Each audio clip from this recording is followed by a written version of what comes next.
In this lesson, we'll be getting our posts from Supabase and displaying them in our home screen here on the app. So the first thing that we want to do is select the entire column and make sure it's scrollable so that we don't get the posts that overlap or can't be seen below. So to do that, we go to our column and we just click on scrollable.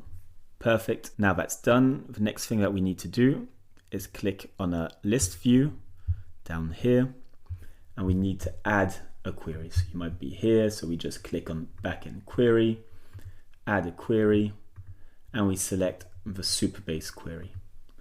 Great. And what we need to do is add the post table, and we want to do the list of rows, not just one row, but several.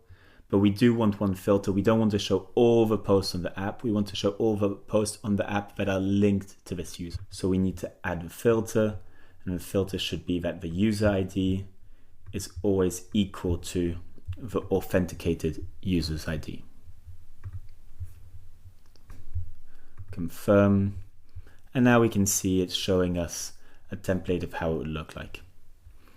Next thing is inside, we need to make sure that we link this to the picture, to the title, and to the description. So let's start with a title. We click just here, and inside the post row, we get the title, and then we can just put a default no title if it doesn't exist.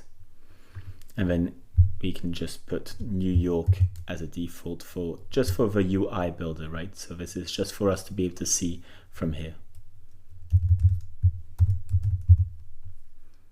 Confirm. Okay. So now the next part is we go to the description. We can just copy this for the UI, but again, we click on this button just here.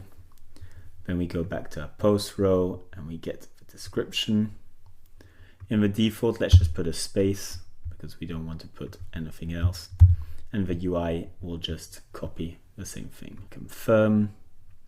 And then finally for the image, we want to get a default image, and we have one saved in our media. Again, you can get any one you'd like. You can just open this, copy the URL, and go back. There we go. And now for the image that we've selected, we go down to the path, get the post row, and then we get the post pick. Super nice, but let's just add the default as well. So there is a default. Confirm, and there we go. So now we have the image, the title, and the description. This should work. Let's test this out. So here we go. As you know, for Lisbon, we didn't actually have any image saved, so it's just putting the default. And then for Greece and for London, we have images that are inputted. Everything seems to work perfectly. That's it for this lesson.